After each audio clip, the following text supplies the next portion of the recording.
Assalamualaikum warahmatullahi wabarakatuh. Perkenalkan, nama saya Sasa Maritasari dengan NIM 2102111000014.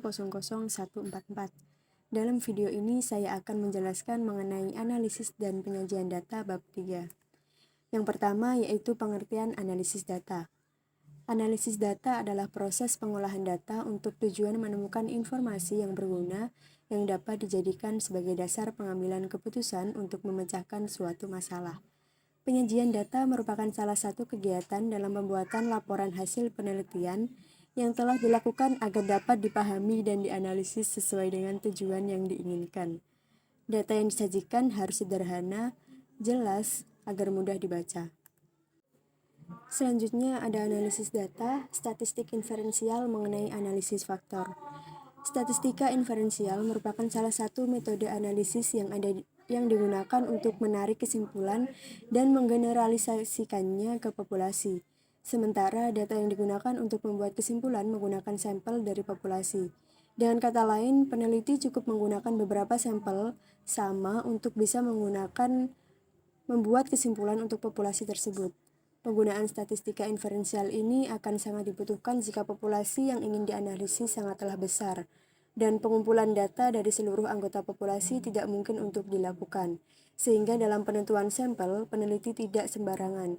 Jumlah sampel dan orang-orang yang dipilih harus bisa mempresentasikan populasi. Ciri-ciri statistik inferensial mengenai analisis faktor yaitu statistika inferensial ini bisa dikelompokkan menjadi dua jenis, yaitu statistika parametrik, di mana asumsinya akan mengikuti distribusi tertentu, dan statistika non-parametrik, di mana asumsi data tidak mengikuti distribusi tertentu. Secara umum, ada beberapa hal yang bisa menjadi ciri dari statistika inferensial, di antaranya adalah yang pertama sering disebut dengan sebagai statistika induktif. Yang kedua yaitu statistika inferensial akan berfokus pada pembuatan hipotesis atau pendugaan, pengujian, serta menarik kesimpulan berdasarkan pengujian hipotesis. Yang kedua yaitu analisis data statistika inferensial mengenai analisis conjoint. Analisis conjoint merupakan salah satu teknik analisis multivariat yang digunakan untuk mengetahui preferensi konsumen terhadap suatu produk, baik berupa barang atau jasa. Teknik analisis conjoint penting karena ada banyak faktor yang mempengaruhi penilaian konsumen dalam menentukan pilihan suatu produk. Analisis conjoint adalah salah satu model paling efektif untuk mengekstrasi preferensi konsumen selama proses pembelian. Data ini kemudian diubah menjadi pengukuran kuantitatif dengan menggunakan analisis statistik. Ini mengevaluasi produk atau layanan dengan cara yang tidak dapat dilakukan oleh metode lain. Sebagai contoh, konsumen ingin membeli produk telepon seluler atau HP mungkin dipengaruhi oleh harga, merek HP atau jaminan garansi. Dengan analisis conjoint kita dapat mengetahui preferensi konsumen dalam membeli HP, apakah harga menjadi pertimbangan utama ataukah mereknya. Jenis-jenis analisis conjoint. Yang pertama yaitu analisis conjoint berbasis pilihan diskrit atau CBC. Jenis studi gabungan ini paling populer karena meminta konsumen untuk meniru perilaku pembelian pasar yang sebenarnya. Produk mana yang akan mereka pilih dengan kriteria harga dan fitur tertentu. Misalnya, setiap produk atau layanan memiliki kumpulan karakter fiksi tertentu. Beberapa karakter ini mungkin mirip satu sama lain atau akan berbeda. Yang kedua yaitu analisis conjoint adaptif atau ACA. Peneliti sering menggunakan jenis analisis conjoint ini dalam skenario di mana jumlah atribut atau fitur melebihi apa yang dapat dilakukan dalam skenario berbasis pilihan. ACA sangat bagus untuk desain produk dan penelitian segmentasi, tetapi tidak dapat untuk menentukan harga yang ideal. Keuntungan dari analisis conjoint ini yaitu yang pertama, ini membantu para peneliti memperkirakan pengorbanan yang dilakukan konsumen pada tingkat psikologis ketika mereka mengevaluasi banyak atribut secara bersamaan. Yang kedua yaitu peneliti dapat mengukur preferensi konsumen pada tingkat individu. Yang selanjutnya yaitu memberi peneliti wawasan tentang driver nyata atau tersembunyi yang mungkin tidak terlalu terikat.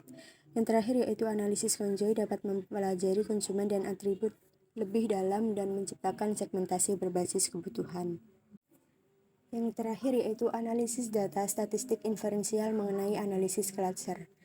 Analisis cluster adalah metode statistik dalam penelitian yang memungkinkan peneliti untuk mengelompokkan atau mengelompokkan sekumpulan objek ke dalam cluster-cluster kecil namun berbeda karakteristiknya dari cluster-cluster lain yang berbeda. Metode analisis dalam penelitian ini umumnya didasarkan pada analisis data statistik yang digunakan di berbagai bidang, termasuk pengenalan pola, pembelajaran mesin, manajemen wawasan dalam riset pasar, scrubbing data, bioinformatika, dan banyak lagi.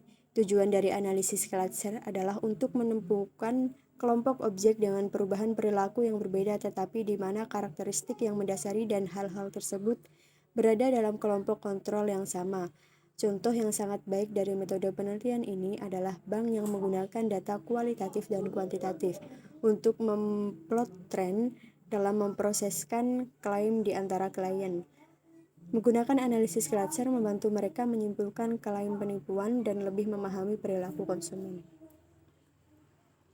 Metode analisis cluster ini dibagi menjadi 4, yaitu pengelompokan hierarkis atau analisis pengelompokan berbasis konektivitas, pengelompokan berdasarkan centroid, pengelompokan berbasis distribusi, dan pengelompokan berbasis kepadatan. Yang pertama yaitu pengelompokan hierarkis atau analisis pengelompokan berbasis konektivitas. Dalam metode ini, data yang ditampilkan komponen serupa yang dikelompokkan untuk membentuk sebuah cluster. Cluster ini kemudian dikorelasikan dengan set lain yang menunjukkan sifat identik untuk membentuk cluster lain.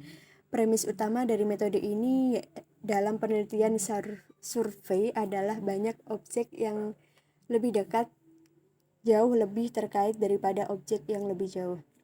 Yang kedua yaitu pengelompokan berbasis centroid. Dalam metode klasterisasi ini, klaster dibentuk tetapi ditentukan oleh satu titik vektor pusat. Menggunakan algoritma pengelompokan metode Keynes, titik pusat ditemukan pada sumbu dengan tujuan yang ditentukan.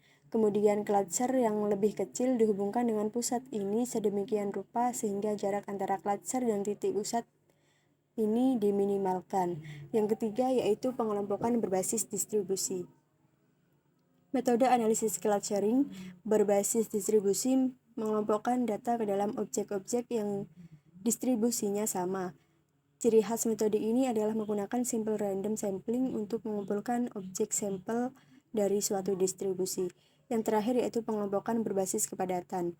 Metode clustering berbasis kepadatan adalah jenis analisis cluster keempat yang umum digunakan, di mana cluster didefinisikan berdasarkan kepadatan dibandingkan dengan kumpulan data secara keseluruhan.